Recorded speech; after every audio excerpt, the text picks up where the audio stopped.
So I'm working on designing the PCB for version 2 of my blinker. So version 1 had a single LED, version 2's got 15 LEDs.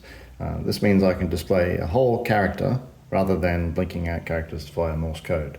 So I'm using the same microcontroller between the two of them, the ATtiny10. It is physically very small and also quite small in its capabilities. So it's about 2 by 3 millimeters, I think. It's got 1 kilobyte of flash, 32 bytes of RAM, and it runs down to 1.8 volts.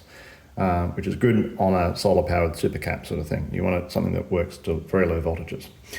So your flash storage is shared between your program and any data you want to store.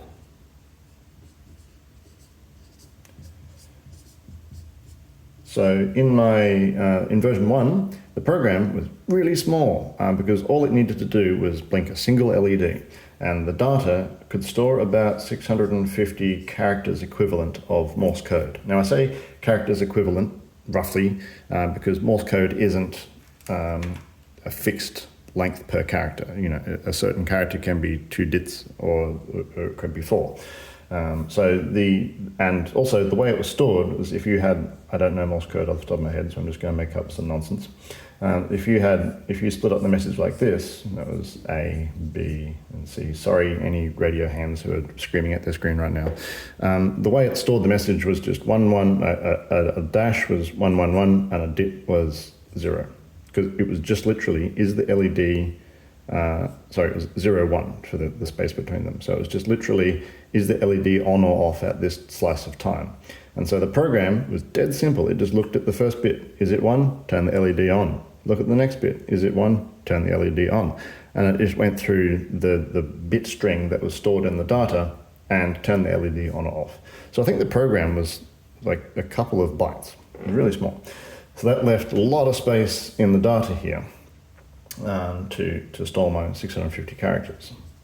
So with this version, this approach is not going to work because I've got 15 times as many LEDs to worry about. So this sort of mapping of the LED state directly into RAM, directly into flash, it's not going to cut the mustard. So I'm going to need to be more efficient about it. So currently I'm storing just the naive approach and I'm getting about 200 characters. Now that's with a full 8 bits per character, lowercase b for bits, and that gives me full 256 values of that space, which I don't really need. So if I limit myself to capital letters only and just A to Z 0 to 9, then I can fit it in 6 bits. If I limit myself to A to Z, I can get 5 bits. Don't know why I started with the vertical line there. And so, this gets me 20% storage improvement. This one gives me a bit more, 40%. I hope I did that math right. It's just in my head. So the more restricted I have my options for displaying a character, the more I can fit into RAM. So obviously I've got a bit of extra spaces because 6 bits gives me 64 different symbols, and 5 bits gives me 32.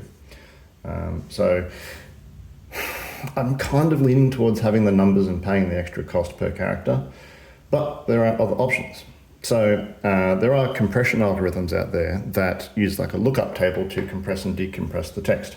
And these are good, but the table that you need to include is a whole quarter of your data. It's about, let's say, 256 bytes. So I'd be dedicating a whole quarter of the data I have available, plus the additional complexity of the program to be able to make use of the remaining space in my flash storage to store a compressed version of the message. There's a further complication with compression. I think it's like Spiz. I'll put a link in the description, but it's specifically made for compressing small strings, and it can get about 50% on a typical sort of English-ish kind of string of text. But there's a challenge here because I've only got 32 bytes of RAM, you see. So currently I'm using about 4 of those for iterators and state and stuff like that. So I've got 28 bytes, let's say, capital B bytes, of storage available. So if I were to compress my message I hope that's in frame. It is. I would have to chop it up into chunks that compress into, some hex that I would store. But I would need to make sure that when I decompress it, it fits inside a 28-byte window. Because otherwise I won't be able to store it in RAM to display it. So it's all very possible. I just don't exactly know which direction I'm going to go in right now. But there's two questions I need to really answer. What is the minimum message size that is acceptable to me? I'm sort of currently working with like no worse than what I had before, but that might be too hard given that I'm displaying whole characters. I'm not really sure. I would like to aim for that, but it's not a hard and fast requirement. And the other question is, am I willing to accept the extra complexity of including a separate EEPROM chip on the PCB? Because then I could have 64 kilobytes of storage, like basically infinite storage, which would be amazing. I could store arbitrarily long messages by this standard onto the EEPROM. But then I need to have EEPROM interfacing code inside this program, and then I need to have a separate chip on the board and all the wiring. There's no heat, it's barely any actually, but I want to be really sure that I want to pay that complexity price and pay that power consumption price and pay that risk, because remember, I want these to run for a very, very long time. And more components is more points of failure. So if I can get away without an EEPROM and get long enough messages, I think that'd be good.